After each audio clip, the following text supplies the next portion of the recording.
کیسی بدفعلی منہ سے نکالتے ہیں۔ اللہ نہ کرے کبھی ہمارے علاقے میں کوئی زلزلہ آئے۔ میمونہ نے جھرجھری لی تھی۔ تو پھر تمہاری بات کا مطلب کیا ہے؟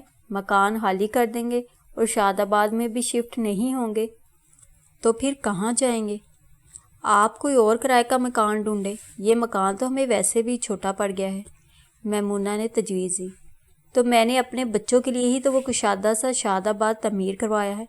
تم خواہ خوف میں مبتلا ہو رہی ہو۔ وہاں کسی جن بوت کا بسیرا نہیں۔ وہاں سب آس پڑوس والے کہتے ہیں کہ وہ جگہ سیب زدہ تھی، ورنہ بتائے نصیر صاحب نے کارنر کا پلاٹ اتنے سستے داموں کیسے فروخت کر دیا؟ تو اللہ کی بندی، یہی تو بات میں تمہیں سمجھانے کی کوشش کر رہا ہوں کہ بالفرض محال وہاں جن بوت بستے بھی ہیں تو ہمارے لیے تو باعث رحمت ہی ہوئے نا۔ تم خود بتاؤ کہ ہم کسی اچھے علاقے میں زمین خرید کر مکان تعمیر کروانے کی استطاعت رکھتے تھے بھلا؟ اب کتنے اچھے علاقے میں اتنا سستا پلاٹ مل گیا کہ ہم نے اپنی مرضی کے مطابق تعمیر بھی کروا لیا۔ اگر اس جگہ کی ایسی شہرت نہ ہوتی تو کسی غریبوں کی بستی میں ہی مکان بنوا سکتی تھی تم۔ لیکن میرے چھوٹے چھوٹے بچے ہیں، میں ہرگز اس حسیب زدہ مکان میں نہیں جاؤں گی۔ آپ کسی کو کرائے پر دے دیں۔ میمونہ اپنی ضد پر اڑی ہوئی تھی۔ جب تم مالکہ مکان ہونے کے باوجود وہاں جا کر رہنے کی ہمت نہیں کری تو کسی اور کو پاگل کتے نے کاٹا ہے کہ اس گھر کو جا کر آباد کرے؟ اور بالفرض محال کوئی مجبوری کا مارا راضی ہو بھی گیا تو برائے نام ہی کرایہ ملے گا۔ دلشاد صاحب کی بات کے جواب میں میمونہ خاموش رہی، مگر ان کے چہرے سے رضامندی کا اظہار اب بھی نہ ہو رہا تھا۔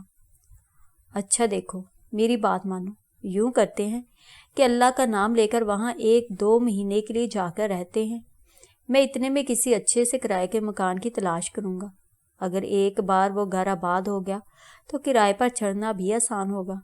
اس مالک مکان سے میں پہلے ہی کہہ چکا ہوں کہ ہم یکم کو یہ مکان خالی کر دیں گے۔ اس نے کسی اور پارٹی سے ایڈوانس بھی پکڑ لیا ہے۔ اب تم خود بتاؤ کہ پھر سے اس خبیث کی منت کروں کہ ہمیں چند دن کی مہلت دے؟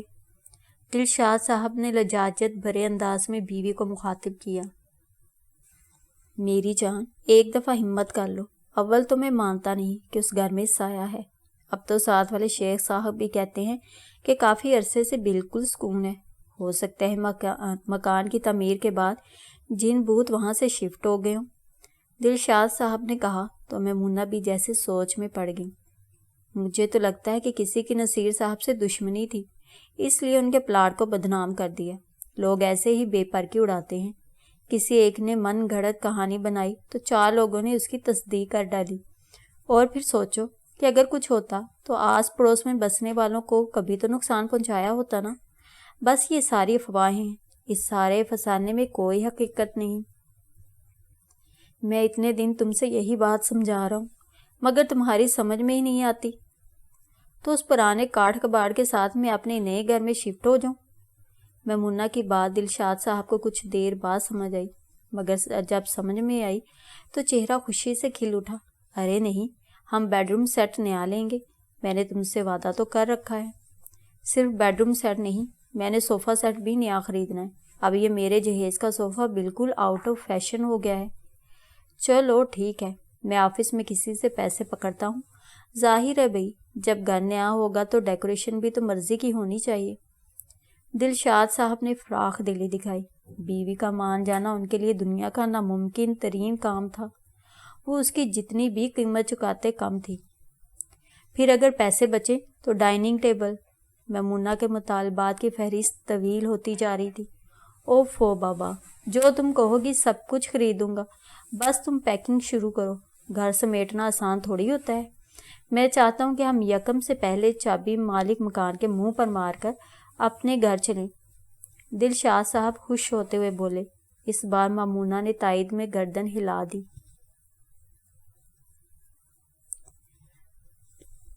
شاد آباد میں شفٹ ہوئے 20-22 دن ہونے کو آئے تھے، اور اب انہیں واقعی افسوس ہوتا تھا کہ لوگوں کی باتوں میں آ کر اتنے دن تک یہاں شفٹ ہونے میں لیت و لال سے کام لیا۔ یہاں نہ کوئی جن تھا نہ آسیب۔ شکر ہے دلشاد صاحب کی بات مان کر یہاں آنے کا فیصلہ کر لیا۔ میمونہ بڑے سے گھر میں سرشار سی پھرتی رہتی۔ بچوں کا بھی یہاں آ کر خوب ہی دل لگ گیا تھا۔ وہاں کرائے کے مکان میں نہ تو صحن تھا، یہاں خوب بڑا سارا صحن۔ بچے ہوم ورک سے فارغ ہو کر خوب کرکٹ کھیلتے۔ گھر کی سیٹنگ سے فارغ ہو کر میمونہ نے میلاد اور قرآن خوانی کے ساتھ شاندار سی دعوت کا اہتمام کیا۔ رشتہ دار، دوست، احباب، پاس پڑوس والے لوگ، غرض سب کو ہی مدعو کیا۔ سب نے ہی خوش دلی سے مبارکباد اور تحائف دیے۔ ہاں، ان میں سے بہت سو نے دبے لفظوں میں پوچھا بھی، سنا ہے یہاں سایہ وغیرہ تھا؟ بھئی میں تو کہوں گی ایسے سائے والے گھر سب کو ملے۔ دیکھ نہیں رہی میرے بچوں کی صحت ماشاءاللہ نئے گھر میں آنے کے ساتھ کتنی اچھی ہو گئی ہے، ماشاءاللہ بھاگتے دوڑتے پھرتے ہیں۔ انہوں نے سنی نومی کو پیار سے دیکھتے ہوئے کہا، ہاں بات تو صحیح ہے، اللہ رہنا نصیب کرے۔ سب دعوت کھا کر دونوں میاں بیوی کے فیصلے کو سراہتے ہوئے رخصت ہوئے، اور رات کو کام نمٹاتے ہوئے میمونہ اتنا تھک کر چور ہوئی کہ اگلی صبح جب دلشاد نے انہیں معمول کے مطابق اٹھانا چاہا تو نیند کے مارے ان کی آنکھیں ہی نہ کھل پائیں۔ دیکھیں بہت نیند آ رہی ہے، آپ بچوں کے یونیفارم پریس کر کے انہیں اسکول کے لیے تیار کریں۔ رات کا نان قورمہ تو رکھا ہی ہے، بچے شوق سے کھا لیں گے، میں ذرا دیر بعد اٹھ کر نان گرم کر دوں گی۔ وہ کروٹ بدل کر پھر سو گئی۔ دلشاد صاحب نے بچوں کو جگایا، ان کا ہاتھ منہ دھلوایا اور پھر کپڑے استری کر کے انہیں تیار کیا۔ شکر ہے اپنے کپڑے انہوں نے رات کو سونے سے پہلے خود ہی استری کر لیے تھے، اندازہ تھا کہ اگلی صبح بھی خود ہی کرنے پڑیں گے۔ ہاں بچوں کا خیال بھی اس وقت آ جاتا تو لگے ہاتھوں یہ کام بھی نمٹا دیتے۔ خیر اپنے اور بچوں کے جوتے پالش کیے، ان کے بستے اور اپنا بریف کیس چیک کیا۔ اتنے کاموں کے بعد ناشتہ گرم کرنے کے لیے بیوی کو کیا زحمت دیتے، سو ناشتہ کیا اور جاتے جاتے بیوی کے سرہانے موبائل فون پر 1 گھنٹے بعد کا الارم سیٹ کر کے چلے گئے۔ 1 گھنٹے بعد الارم بجنے پر ہی میمونہ کی آنکھ کھلی۔ دل تو چاہا کہ الارم بند کر کے پھر سو جائیں، مگر رات کی دعوت کے بعد گھر بکھرا پڑا تھا۔ تھوڑی دیر کروٹیں بدل کر وہ آخر اٹھ ہی گئیں۔ اپنے لیے پراٹھا بنا کر سالن گرم کیا، پھر مگ بھر کے چائے اپنے اندر انڈیلی تو سستی کا خاتمہ ہوا۔ آج انہیں سغرا شدت سے یاد آ رہی تھی۔ ویسے تو وہ صرف برتن کپڑے دھوتی تھی، مگر جب کبھی کام کی زیادتی ہوتی تو وہ تھوڑے سے پیسے دے کر اسے ڈھیروں مزید کام لے لیتی، لیکن اب کہاں سغرا اور کہاں وہ عیش۔ انہوں نے ٹھنڈا سانس بھرتے ہوئے ناشتے کے جھوٹے برتن دھونا شروع کیے۔ اتنے میں ہی پیچھے سے آہٹ سی سنائی دی۔ انہوں نے یکدم پیچھے مڑ کر دیکھا، وہاں ایک انتہائی خوبصورت نوجوان عورت کھڑی تھی۔ السلام علیکم، عورت نے شستہ لہجے میں سلام کیا۔ وعلیکم السلام، میمونہ نے حیرانی پر قابو پاتے ہوئے سلام کا جواب دیا۔ میں آپ کی ہمسائی ہوں۔ ان کی حیرانی بانپتے ہوئے عورت نے وضاحت دی۔ جی آئیے۔ وہ کچن سے نکل کر اسے ڈرائنگ روم میں لے گئی۔ دل ہی دل میں دلشاد صاحب کی لاپرواہی پر غصہ بھی آ رہا تھا۔ دروازے کا آٹومیٹک لاک تھا، انہوں نے یہی سمجھا تھا کہ وہ جاتے ہوئے دروازہ بند کر کے گئے ہوں گے۔ وہ کتنی ہی دیر بے خبر پڑی سوتی رہی، اگر اس ہمسائے کے بجائے کوئی چور و چکا آ کر گھر کا صفایا کر جاتا، یہ سوچ کر ہی وہ لرز کر رہ گئی۔ میں بہت دنوں سے سوچ رہی تھی کہ آپ کو نئے گھر میں شفٹ ہونے کی مبارکباد دے آؤں، لیکن وقت ہی نہیں ملتا تھا، لیکن آج میں نے سوچ لیا تھا کہ کچھ بھی ہو میں باجی سے مل کر ضرور آؤں گی۔ وہ مسکرا دی، بس ذہن میں الجھن سی باقی تھی۔ آس پڑوس کے سب گھروں میں وہ جا چکی تھی، کل کے میلاد میں بھی انہوں نے پڑوس کی سب خواتین کو مدعو کیا تھا، لیکن یہ خوبصورت سی عورت جانے کس گھر سے آئی تھی۔ بہت اچھا کیا آپ نے جو ملنے چلی گئی، ورنہ ہم تو ابھی یہاں نئے آئے ہیں، لوگوں سے اتنا تعارف ہی نہیں۔ آپ کے بارے میں پہلے سے پتا ہوتا تو کل میلاد میں آپ کو ضرور بلاتی، کل ہی ہم نے نئے گھر میں آنے کی خوشی میں میلاد کروائی ہے۔ انہوں نے اسے مسکراتے ہوئے جواب دیا۔ جی جی میں نے سنی تھی، ماشاءاللہ عورتوں نے بہت پیاری نعتیں پڑھی۔ اس کے کہنے پر میمونہ کو پھر حیرت ہوئی، اس کی بات سے یوں لگتا تھا کہ اس کا گھر بالکل ہی قریب ہے۔ کہاں سے آئی ہیں آپ؟ میرا مطلب ہے آپ کا گھر کون سا ہے؟ گلی کے تقریباً سبھی گھروں میں ہی میں جانچ چکی ہوں، آپ کو پہلے نہیں دیکھا۔ انہوں نے اپنی الجھن اس سے بیان کر ڈالی۔ یہی قریب ہی تو رہتے ہیں ہم، آج تعارف ہوا تو آگے آگے ایک دوسرے کے متعلق اور بھی پتہ چلے گا۔ اس نے مسکراتے ہوئے گول مول جواب دیا۔ آپ کے بچے شاید اسکول گئے ہیں، ماشاءاللہ بہت پیارے بچے ہیں۔ عورت کے کہنے پر میمونہ مسکرا دی۔ بچے ان کے واقعی بہت پیارے تھے، اور شاید اس عورت نے بھی سنی نومی کو دیکھ رکھا تھا جب ہی تعریف کر رہی تھی۔ میرے بھی آپ کی طرح 2 ہی بچے ہیں، اس نے بتایا۔ آپ کو دیکھ کر لگتا ہے کہ بچے آپ کے بھی پیارے ہی ہوں گے۔ میمونہ نے اس کی تعریف کی، اور وہ واقعی اس تعریف کے قابل بھی تھی۔ گہری سبز آنکھیں، شہابی رنگت، گلابی ہونٹ اور کتابی چہرہ۔ میمونہ ایک عورت ہونے کے باوجود اس کی خوبصورتی سے بری طرح متاثر ہو گئی تھی۔ وہ اپنی تعریف پر جھیمپ سی گئی۔ آپ بیٹھیے، میں آپ کے لیے چائے لاتی ہوں۔ آخر میمونہ کو آداب میزبانی نبھانے کا خیال آیا۔ نہیں، اس تکلف کو رہنے دیں، میں ابھی ناشتہ کر کے ہی آئی تھی، بس آپ سے ملنا تھا سو مل لی، اور بہت خوشی ہوئی آپ سے مل کر۔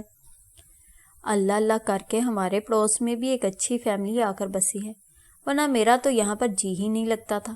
جب سے آپ لوگ آئے ہیں رونق ہو گئی ہے، وہ اٹھتے ہوئے بولی۔ میمونہ مسکرا دی۔ اس کی بات سے انہیں بھی اتفاق تھا۔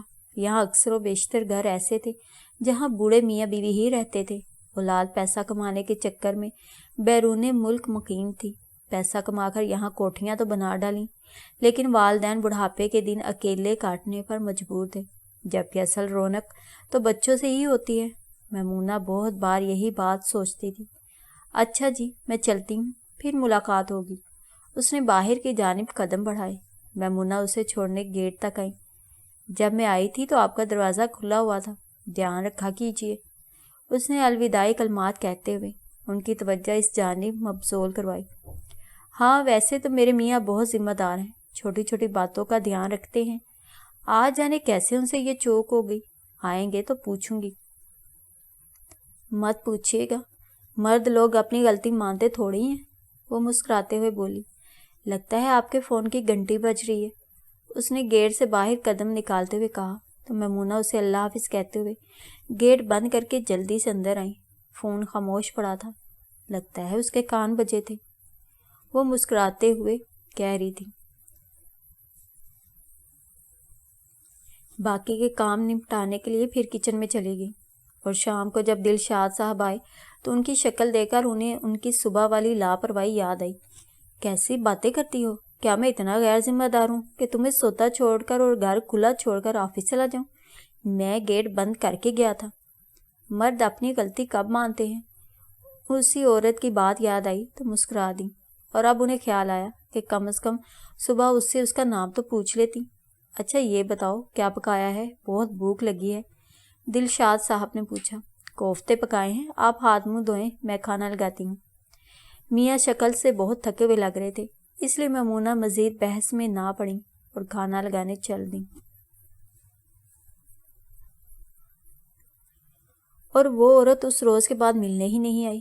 انہیں افسوس ہوا کہ اگر اس دن اس سے اس کے گھر کا پتہ پوچھ لیتی تو کسی دن فرصت ملنے پر اس سے ملنے ہی چلی جاتی۔ اچھی ملنسار عورت تھی، خیر اب آئے گی تو پوچھوں گی، انہوں نے سوچا، اور اتفاق سے وہ اسی شام کو آ گئی۔ میمونہ نے دن میں واشنگ مشین لگائی تھی۔ عصر کی نماز پڑھ کر وہ دھلے ہوئے کپڑے اتارنے چھت پر چلی گئی۔ ابھی تار پر سے کپڑے اتارنا ہی شروع کیے تھے کہ پیچھے سے سلام کی آواز آئی۔ انہوں نے مڑ کر دیکھا تو وہی تھی۔ بچے نیچے ٹی وی دیکھ رہے تھے، انہوں نے بتایا کہ آپ اوپر ہیں، اس لیے میں اوپر ہی چلی آئی۔ آپ کو زحمت تو ہوگی لیکن نیچے ہی چلتے ہیں، یہاں تو بیٹھنے کے لیے مناسب جگہ بھی نہیں۔ میمونہ نے اسے نیچے ہی لے جانا چاہا۔ اوپر چھت پر ٹوٹی پھوٹی چارپائیاں اور کچھ کاٹ کباڑ رکھا تھا۔ گھر کا حلیہ ابتر سا تھا، اور اب بھی بے تکلفی سے چھت پر چلی گئی۔ میمونہ ٹھہری صدا کی اسٹیٹس کانشیس، سو اسے نیچے لے جانا چاہا۔ موسم اچھا ہو رہا ہے، یہیں بیٹھ جاتے ہیں باجی۔ وہ بے تکلفی سے ایک چارپائی گھسیٹ کر بیٹھ گئی۔ میمونہ بھی ہاتھ میں پکڑے کپڑے دوسری چارپائی پر ڈال کر اس کے سامنے بیٹھ گئی۔ اس روز تم جلدی میں تھی تو میں تمہارا نام ہی پوچھنا بھول گئی، میمونہ نے اب قدرے بے تکلفی سے کہا۔ جب انہیں باجی بنا چکی تھی تو وہ کیوں آپ جناب کرتی؟ میرا نام؟ وہ کچھ جھجکی، پھر ہولے سے بولی، مہر النساء۔ جیسے تم خود پیاری ہو ویسے ہی تمہارا نام پیارا ہے۔ میمونہ نے تعریف کی تو وہ جھیم کر ہنس پڑی۔ شکریہ، آپ بہت فراخ دلی سے تعریف کرتی ہیں، اور مجھے حیرت ہے اپنے لیے یہ تعریف سن کر، ورنہ مجھے آج سے پہلے کسی نے بتایا ہی نہ تھا کہ میں بہت خوبصورت ہوں۔ وہ ہنسی تو اس کے موتیوں جیسے ہموار دانت بھی جگمگا اٹھے۔ کیوں، تمہارا میاں تعریف نہیں کرتا؟ ایسی خوبصورت بیوی تو قسمت والوں کو ہی ملتی ہے۔ میمونہ نے اسے بے تکلفی سے چھیڑا تو وہ ایسے شرمائی کہ میمونہ حیران رہ گئی۔ اس زمانے میں ایسے کون جھیمتا یا شرماتا ہے؟ وہ ایسے نہیں ہے، وہ نظریں جھکائے جھکائے بولی۔ شرمگی مسکراہٹ ہونٹوں پر بکھری تھی۔ میمونہ کو ہنسی آ گئی۔ اچھا یہ بتاؤ تمہارا گھر کون سا ہے؟ میں کل بھی سوچ رہی تھی کہ تمہارا گھر پتہ چلے تو چکر لگاؤں، ورنہ یہاں تو سارے نک چڑے سے بڈھے بڑھیا ہی بستے ہیں۔ تم سے ملنے کے بعد مجھے تسلی ہوئی کہ کوئی تو ایسا ملا جس سے 2 گھڑی بندہ دکھ سکھ کہہ سکے۔ ہاں تو اور کیا باجی، مجھے خود آپ کے آنے سے بڑی تسلی ہوئی۔ آپ کو پہلی بار دیکھا تو جی بڑا خوش ہوا۔ سچ، میں نے تو آپ کو دیکھتے کے ساتھ ہی بہن مان لیا تھا۔ اس کے اس درجہ خلوص پر میمونہ کو پھر حیرت ہوئی۔ اچھا میں چلتی ہوں، دلشاد بھائی آنے والے ہوں گے، ابھی آپ نے شام کے کھانے وغیرہ کا بھی انتظام کرنا ہے، میں پھر آؤں گی فرصت سے۔ وہ ایک دم ہی اٹھی تھی۔ ارے نہیں، اس دن بھی تم بغیر کھائے ہی چلی گئی تھی، آج میں تمہیں ایسے نہیں جانے دوں گی۔ میمونہ نے اسے اپنائیت سے روکا۔ پھر کبھی باجی، اب تو آنا جانا لگا رہے گا۔ اس نے سہولت سے انکار کیا اور پھر اللہ حافظ کہہ کر سیڑھیوں کی جانب قدم بڑھائے۔ میمونہ بھی اسے رخصت کرنے کے ارادے سے پیچھے آئیں۔ ارے تکلف چھوڑیں میمونہ باجی، آپ باقی کپڑے اتارے، میں چلی جاؤں گی، آپ کہاں بار بار سیڑھیاں چڑھیں گی؟ اس نے روکا تو میمونہ مسکرا کر رک گئی۔ صحیح تو کہہ رہی تھی مہر النساء، اب اس عمر میں سیڑھیوں کے چکر کاٹنا آسان تھوڑی تھا۔ اور کپڑے اتار کر جب وہ نیچے گئیں تو بچے ہنوز کارٹون دیکھنے میں مگن تھے۔ انہیں کچھ خیال آیا تو بچوں کو سمجھانے بیٹھ گئیں۔ کتنی بری بات ہے بیٹے، آنٹی آئی، انہوں نے آپ لوگوں سے میرے بارے میں پوچھا اور بجائے اس کے کہ آپ انہیں ڈرائنگ روم میں بٹھا کر مجھے اوپر سے بلاتے، آپ نے انہیں ہی اوپر بھیج دیا۔ انہوں نے سنی اور نومی کو فہمائشی انداز میں ڈپٹا۔ کون سی آنٹی مما؟ سنی نے حیرت سے پوچھا۔ کون سی آنٹی نومی، تم بتاؤ، اسے اتنا مگن ہوتا ہے یہ ٹی وی دیکھنے میں کہ کسی آئے گائے کا پتہ ہی نہیں چلتا۔ سنی صحیح کہہ رہا ہے مما، یہاں تو کوئی بھی آنٹی نہیں آئی۔ نومی نے بھی چھوٹے بھائی کی تائید کی۔ تو میں جھوٹ بول رہی ہوں؟ انہیں غصہ آ گیا۔ بتاؤ آنٹی نے کیا پوچھا تھا تم دونوں سے؟ میمونہ نے سختی سے پوچھا۔ سنی اور نومی نے ایک دوسرے کو بے بسی سے دیکھا، پھر چپ ہو گئے۔ قریب تھا کہ وہ ان سے مزید باز پرس کرتی کہ اتنے میں دلشاد صاحب کی بائک کا ہارن سنائی دیا۔ دونوں بچے تیر کی تیزی سے گیٹ کھولنے باہر کو لپکے۔ اس وقت تو میمونہ سر جھٹک کر کچن میں چلی گئی، مگر رات کو ادھر ادھر کی باتوں کے بعد انہوں نے دلشاد صاحب کو آج کے واقعے کے بارے میں بتایا۔ سنی اور نومی لاکھ شرارتی سہی میمونہ بیگم، مگر جھوٹ بالکل نہیں بولتے، بلکہ ابھی وہ اتنے کم سن اور معصوم ہیں کہ انہیں جھوٹ بولنا ہی نہیں آتا۔ دلشاد صاحب نے ساری بات سن کر اپنے بچوں کی سائڈ لی۔ تو آپ یہ کہنا چاہ رہے ہیں کہ میں جھوٹ بول رہی ہوں؟ وہ برا مان گئی۔ اوفو بابا، جانے بھی دیجیے، اور ذرا یہ تو بتائیے کہ یہ مہر النساء صاحبہ آتی کہاں سے ہیں؟ مجھے تو آج تک اپنے پڑوس میں کسی گھر سے اتنی خوبصورت عورت نکلتی نہیں دکھائی دی۔ آپ ہیں کہ اس کے حسن کے قصیدے ہی پڑھتی رہتی ہیں۔ دلشاد صاحب نے انہیں شرارتی انداز میں مخاطب کیا۔ پتہ نہیں رہتی کہاں ہے، میں نے اس دن بھی پوچھا اور آج بھی، مگر بات سے بات نکلتی چلی گئی، وہ بتانا ہی بھول گئی۔ اس بار دلشاد صاحب ذرا چونکے۔ بیگم صاحبہ ذرا دھیان رکھا کریں، آج کل نوسر باز عورتوں کا یہی طریقہ واردات ہوتا ہے، سیدھی سادھی عورتوں سے بہناپا گانٹ کر پھر کسی مناسب موقع سے فائدہ اٹھاتی ہیں اور گھر لوٹ کر چلتی بنتی ہیں۔ اخبار بھرے پڑے ہوتے ہیں ایسی خبروں سے، اور آپ تو شکل سے ہی بولی بالی لگتی ہیں۔ دلشاد صاحب نے دانستہ بیوقوف کی جگہ بولی بالی کا لفظ استعمال کیا۔ بہرحال وہ عورت اگلی بار آئے تو اس سے شوہر کا نام اور گھر کا پتہ ضرور پوچھیے گا۔ اچھا بس، آپ مرد لوگ تو ہر کسی کو شک کی نگاہ سے دیکھتے ہیں، اتنی بھلی عورت ہے وہ۔ میمونہ نے اس وقت تو دلشاد صاحب کی بات کو سنجیدگی سے نہ لیا، لیکن بعد میں غور کیا تو میاں کی باتوں میں وزن تھا۔ اس بار آئے گی تو پوری معلومات لوں گی، انہوں نے دل میں مصمم ارادہ کیا۔ اور 3 دن بعد ہی کی بات تھی، جمعہ کا دن تھا۔ دلشاد صاحب نماز جمعہ کے لیے نہا دھو کر تیار ہو چکے تھے۔ سنی اور نومی بھی جمعہ کی نماز پڑھنے باپ کے ساتھ جاتے تھے، لیکن آج انہیں تیار ہونے میں کچھ دیر ہو گئی تھی۔ بہت دیر ہوگی، خطبہ ہی نہ نکل جائے۔ دلشاد صاحب نے گھڑی پر نگاہ ڈالی۔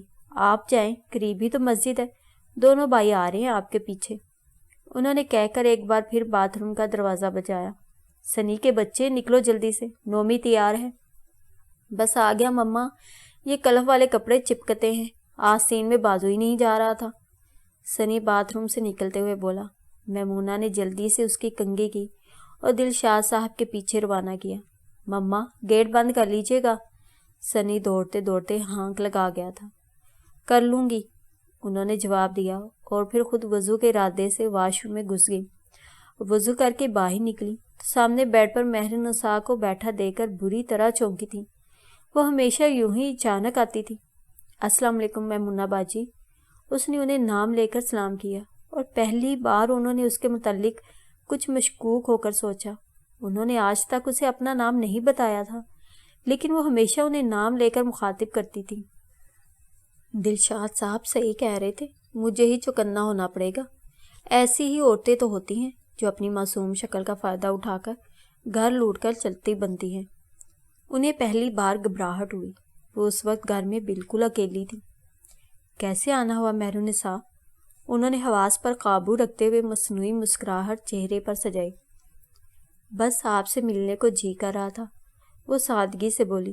میمونہ کے جی میں تو آیا کہ پوچھے، بی بی ایسی کون سی خاص بات نظر آئی تمہیں مجھ میں جو ہر دوسرے دن بنا بات ملنے چلی جاتی ہو؟ آج کل کے دور میں اتنی فراغت کس کے پاس ہوتی ہے؟ لیکن اس وقت اس سے اس طرح کی بات کہنے کا مقصد اسے چوکنا کرنا تھا، اس لیے میمونہ نے ضبط سے کام لیا۔ میں نے کل بریانی بنائی تھی، ساتھ والوں کو بھی بھجوائی اور سامنے والوں کو بھی۔ تمہارا خیال آیا، لیکن گھر کا ہی نہیں پتا تھا۔ اس روز بھی بات سے بات نکلتی چلی گئی اور تم بتانا بھول گئی۔ کہاں ہے تمہارا گھر مہر نساء؟ میمونہ نے مسکرا کر دریافت کیا۔ وہ ایک لمحے کو چپ ہو گئی اور اس کی خاموشی کو میمونہ نے پوری طرح محسوس کیا تھا۔ گھر اسی کالونی میں ہے باجی، ہلکے سبز رنگ کا گیٹ ہے، اسی رنگ کے کھڑکیوں میں شیشے لگے ہیں۔ ایک لمحے کی خاموشی کے بعد مہر نساء نے بتا ہی دیا۔ اور تمہارے شوہر کا نام؟ میمونہ پوری تفتیش کے موڈ میں تھی۔ عبدالحی، وہ دھیمے لہجے میں بولی۔ میمونہ کو دل ہی دل میں شرمندگی محسوس ہوئی، بلا وجہ شک کیا بیچاری پر۔ شاید اس کے گھر کے مالی حالات اتنے اچھے نہیں تھے، اس لیے وہ میمونہ کو اپنا گھر دکھانا نہیں چاہ رہی ہوگی۔ اس کی ہچکچاہٹ کی واحد وجہ میمونہ کے دماغ میں یہی آئی تھی۔ کچھ دیر ادھر ادھر کی باتوں کے بعد وہ اٹھ کھڑی ہوئی۔ میں تو نماز پڑھ کر آئی تھی، لیکن آپ نے ابھی تک نماز نہیں پڑھی۔ نماز پڑھ لیجئے میمونہ باجی، وقت تنگ پڑ جائے گا، میں پھر آؤں گی۔ ہمیشہ کی طرح اس نے میمونہ کو اپنے گھر آنے کی دعوت دینے کے بجائے پھر خود آنے کا کہا اور چلی گئی۔ میمونہ نے بھی سب باتوں کو جھٹک کر نماز کی نیت باندھ لی۔ ذرا دیر بعد دلشاد صاحب اور بچے آ گئے۔ بہت بھوک لگ رہی ہے بیگم، انہوں نے آتے ساتھ ہی نعرہ لگایا۔ چاول تو دم پر رکھے ہیں، آپ آئل گرم رکھیں، میں 2 نفل پڑھ کر کباب فرائی کرتی ہوں۔ انہوں نے کہہ کر پھر نیت باندھ لی اور نفل پڑھ کر جب وہ تسبیح اور تفصیلی دعا سے فارغ ہوئی تو دلشاد صاحب کباب فرائی کر کے ٹیبل بھی سیٹ کر چکے تھے۔ بس نماز کو دیر ہو گئی۔ آج بھی وہ مہر نساء آ گئی تھی۔ وہ کرسی گھسیٹتے ہوئے بیٹھی۔ دلشاد صاحب کا منہ کی طرف جاتا ہوا ہاتھ رک گیا تھا۔ وہی عورت؟ انہوں نے سنجیدگی سے پوچھا۔ اوفو، کتنے مشکوک انداز میں بیچاری کا ذکر کر رہے ہیں۔ یہی پاس ہی رہتی ہے، عبدالحی نام ہے اس کے میاں کا۔ عبدالحی؟ دلشاد صاحب نے نام دہرایا۔ حیرت ہے، آس پاس کے سبھی مردوں سے میری سلام دعا ہو چکی ہے، یہ نام پہلی بار سن رہا ہوں۔ اچھا خیر ہوگا کوئی بیچارہ۔ اگلے ہی لمحے وہ سر جھٹک کر کھانے کی طرف متوجہ ہوئے کہ پیٹ میں چوہوں کی دوڑ جاری تھی۔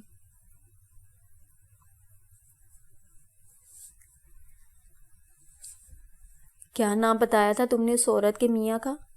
مغرب کی نماز پڑھ کر دلشاد صاحب گھر آئے تو میمونہ سے پوچھا۔ کون عورت؟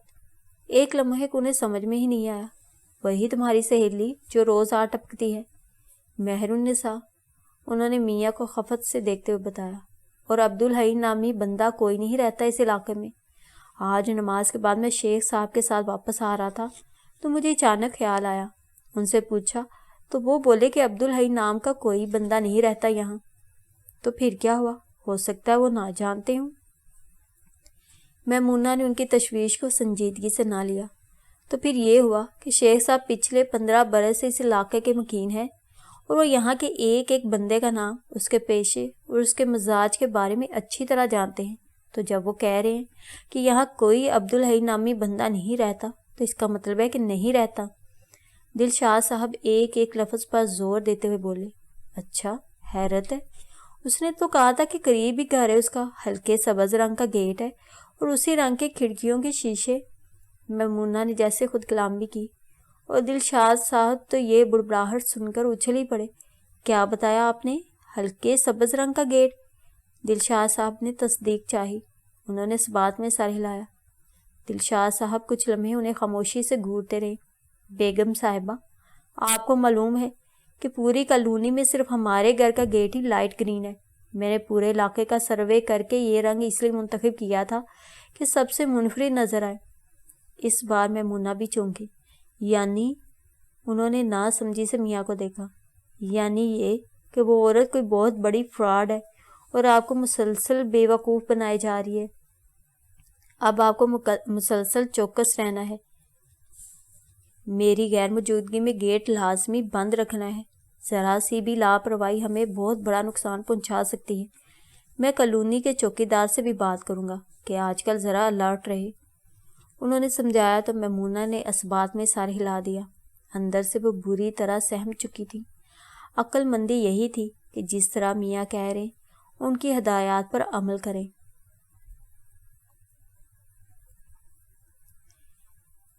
مہرالنساء اس روز کے بعد گھر کا راستہ ہی بھول گئی تھی۔ میمونہ نے دل ہی دل میں خدا کا شکر ادا کیا، ورنہ ان کے دل میں بری طرح خوف بیٹھ چکا تھا۔ اور اب مہرالنساء کے ساتھ اپنی پہلی ملاقاتیں یاد آتی تو بہت سی باتیں جن پر پہلے دھیان بھی نہیں دیا تھا اب غور کرنے پر اس کے کردار کو مزید مشکوک بنا رہی تھی۔ انہوں نے کبھی اسے اپنا نام نہیں بتایا تھا، لیکن وہ نہ صرف ان کا نام بلکہ دلشاد کا نام بھی جانتی تھی، اور تو اور دلشاد صاحب کے آفس سے واپسی کا وقت بھی معلوم ہوتا تھا۔ ان باتوں سے صاف ظاہر تھا کہ وہ ان کی فیملی پر مسلسل نظر رکھے ہوئے ہے۔ پھر بنا کسی بات کی اپنائیت جتانا، بار بار ملنے آنا اور اپنے بارے میں نام کے علاوہ کچھ نہ بتانا، وہ سوچ سوچ کر پریشان ہوئے جاتی تھی۔ کس ڈٹائی سے اپنے بارے میں غلط معلومات فراہم کر کے انہیں بے وقوف بنایا تھا، پتہ نہیں کیا مقصد تھا اس کا، لیکن شاید پچھلی ملاقات میں اسے کچھ اندازہ ہو گیا تھا کہ میمونہ اس کے متعلق مشکوک ہو چکی ہیں، یا پھر اتنے دن کے جائزے کے بعد اسے یہ پتہ چل گیا تھا کہ وہ لوگ اتنی موٹی اسامی نہیں ہیں۔ ان کے شاندار طریقے سے تعمیر کروائے ہوئے گھر سے وہ کسی غلط فہمی کا شکار تھی، مگر گھر کا جائزہ لینے کے بعد اسے ان کی مالی حیثیت کے بارے میں پتہ چل گیا تھا۔ وجہ جو کچھ بھی تھی، میمونہ کے لیے یہی بات باعث اطمینان تھی کہ بہت دن گزرنے کے بعد بھی مہرالنساء دوبارہ نہیں آئی، لیکن ان کا یہ اطمینان عارضی ثابت ہوا۔ اس رات ان کا کھانا پکانے کا موڈ نہ ہو رہا تھا، سو دلشاد صاحب سے کہہ دیا کہ کھانا بازار سے لے آئیں۔ وہ جانے لگے تو دونوں بچے بھی ساتھ ہو لیے۔ ان کے جانے کے بعد وہ ٹی وی پر کوئی ڈرامہ دیکھنے میں مگن ہو گئی۔ اتنے میں کمرے کے باہر کسی کے قدموں کی چاپ سنائی دی۔ وہ فوراً اٹھ کھڑی ہوئی۔ کون ہے؟ انہوں نے کانپتے دل کے باوجود لہجے کو کڑک دار بنانا چاہا، اور کون ہے کے جواب میں مہرالنساء نے کمرے کا پردہ ہٹا کر اندر جھانکا۔ میں ہوں باجی۔ وہ مہرالنساء تھی۔ میمونہ کا رنگ فاق ہو گیا۔ ابھی دلشاد صاحب اور بچوں کے جانے کے بعد انہوں نے اپنے ہاتھوں سے گیٹ بند کیا تھا۔ بہت دن ہو گئے تھے آپ سے ملے ہوئے، آج تو مجھ سے رہا نہیں گیا۔ میں نے عبدالحی سے کہا آپ ذرا بیٹھیں، میں باجی سے مل کر آتی ہوں۔ وہ بے تکلفی سے ان کے سامنے صوفے پر بیٹھ گئی تھی۔ دیکھو مہرالنساء، تم کسی بھول میں نہ رہنا، میرے میاں ابھی 5 منٹ میں آنے والے ہیں۔ تم جس بھی ارادے سے آئی ہو اس میں کامیاب نہیں ہو پاؤ گی۔ انہوں نے سوکھے لبوں پر زبان پھیرتے ہوئے اسے آگاہ کیا۔ کیا مطلب ہے باجی؟ وہ جیسے سمجھ نہ پائی تھی، اس لیے چنبے سے پوچھا۔ مطلب تو مجھے تم سے پوچھنا ہے، تم کون ہو، کہاں سے آئی ہو اور مقصد کیا ہے تمہارا؟ دیکھو ہم سفید پوش لوگ ہیں، یہ اتنا شاندار مکان دیکھ کر تم ہمیں امیر کبیر مت سمجھو۔ ہمارا جو بھی جمع جتھا تھا اس مکان کی تعمیر پر اٹھ گیا، نہ ہمارے پاس کوئی کیش ہے نہ زیور۔ اگر تمہیں کوئی غلط فہمی ہے تو اسے ذہن سے نکال دو۔ باجی آپ مجھے کیا سمجھ رہی ہیں؟ مہرالنساء جیسے شدید دکھ کی لپیٹ میں آ گئی۔ تو بتاؤ کیا سمجھوں میں اور تمہیں؟ تم نے اپنے میاں کا نام عبدالحی بتایا تھا، اس پوری کالونی میں عبدالحی نام کا کوئی بندہ ہی نہیں رہتا۔ اور ہاں یہ بھی بتاؤ کہ تم گھر میں آئی کیسے؟ یقیناً تمہارے پاس ہمارے گیٹ کی ڈپلیکیٹ چابی ہے، میں ابھی خود گیٹ بند کر کے آئی تھی۔ آج تم یہ جھوٹ بھی نہیں بول سکو گی کہ دروازہ کھلا تھا۔ اس کی اڑی ہوئی رنگت دیکھ کر میمونہ کا فطری اعتماد غالب آ رہا تھا۔ آج وہ اس سے حساب بے باک کرنے کے موڈ میں تھیں۔ میرے پھپھا ریٹائرڈ آئی جی ہیں، اب بھی پولیس کے محکمے میں ان کا بہت اثر و رسوخ ہے۔ دلشاد صاحب کے ماموں بریگیڈیئر ہیں، تم کسی بھول میں نہ رہنا، ہم چاہے تو۔ آپ مجھے غلط سمجھ رہی ہیں باجی۔ مہرالنساء کی آنکھیں ڈبڈبا گئی تھیں۔ اس کی شکل پر پھیلی مسکینیت اور معصومیت دیکھ کر ایک لمحے کو میمونہ کا دل پسیجا تھا، لیکن آج وہ دل کی آواز پر دماغ کو فوقیت دے رہی تھی۔ ہاں یاد آیا، اس روز تم نے بتایا تھا کہ تمہارے گھر کا دروازہ ہلکے سبز رنگ کا ہے۔ کس آسانی سے تم نے مجھے بے وقوف بنایا۔ کیا تمہیں علم نہیں کہ پورے علاقے میں یہ رنگ صرف ہمارے دروازے کا ہے؟ آخر اس جھوٹ کا مقصد کیا تھا؟ وہ کڑے لہجے میں استفسار کر رہی تھی۔ میں نے جھوٹ نہیں بولا تھا باجی، وہ جیسے منمنائی۔ آپ مجھے اتنا غلط سمجھ رہی ہیں تو میں آپ کو اپنی حقیقت بتا دیتی ہوں، لیکن خدا کے لیے آپ میری بات سمجھنے کی کوشش کیجیے گا۔ وہ لجاجت سے بولی۔ دیکھتے ہیں اب کیا کہانی سناتی ہے۔ میمونہ نے دل میں سوچا، لیکن کچھ بولے بنا اسے خاموشی سے تکتی رہی۔ میں نے جھوٹ نہیں بولا تھا باجی، میں واقعی آپ کی ہمسائی ہوں، بلکہ نہیں، شاید ہمسائی کہنا بھی غلط ہوگا، کیونکہ آپ اور ہم ایک ہی گھر میں تو رہتے ہیں۔ وہ دھیمے لہجے میں بولی۔ یعنی؟ میمونہ کو بات بہت دیر میں سمجھ آئی تو آنکھیں خوف اور حیرت کی زیادتی سے پھیل گئیں۔ میں انسان نہیں ہوں باجی۔ اس کے اس انکشاف پر میمونہ کو لگا جیسے خوف کی زیادتی سے ان کا دل رک جائے گا۔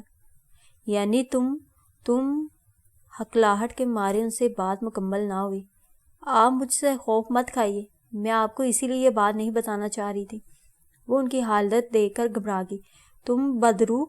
نہ باجی، اس نے جیسے تڑپ کر ان کی بات کاٹی۔ میں کوئی بدروح یا سیب نہیں ہوں، میں محض ایک جن زادی ہوں۔ آپ کی طرح ہم بھی اللہ کی مخلوق ہیں۔ کیا چاہتی ہو تم مجھ سے؟ وہ باقاعدہ کانپ رہی تھی۔ میں تو صرف آپ سے دوستی کرنا چاہ رہی تھی۔ آپ مجھے پہلی بار دیکھنے پر ہی بہت اچھی لگی تھی، اور ماشاءاللہ آپ کے بچے بھی بہت پیارے۔ خبردار جو میرے بچوں کا نام لیا، اگر تم نے انہیں نقصان پہنچانے کی کوشش کی تو مجھ سے برا کوئی نہ ہوگا۔ ماں کی ممتا ان کے خوف پر غالب آ گئی تھی، جب بھی اسے سخت لہجے میں دھمکایا۔ کیسی باتیں کرتی ہیں آپ باجی، میں خود ایک ماں ہوں، آپ کی طرح میرے بھی 2 بچے ہیں۔ خدا نہ خواستہ میں نے آپ کو یا آپ کے بچوں کو کوئی نقصان پہنچانا ہوتا تو اب تک پہنچا چکی ہوتی۔ اتنے دن ہو گئے ہیں ہمیں اکٹھے رہتے ہوئے، میں نے یا میرے گھر والوں نے آپ لوگوں کے ساتھ کچھ برا کیا؟ خدا کو گواہ بنا کر بتائیے۔ تو پھر یوں ظاہر ہو کر مجھے کیوں ڈراتی ہو؟ ان کے خوف میں کچھ کمی آنے لگی تھی۔ میرا مقصد آپ کو ڈرانا نہیں، صرف آپ سے دوستی کرنا ہے میمونہ باجی۔ اکیلے رہتے رہتے میں اکتا گئی تھی۔ میں نے سوچا تھا کہ یہ گھر آباد ہوگا تو کچھ رونق ہو جائے گی، اور واقعی آپ لوگوں کے آنے سے میرا دل لگ گیا۔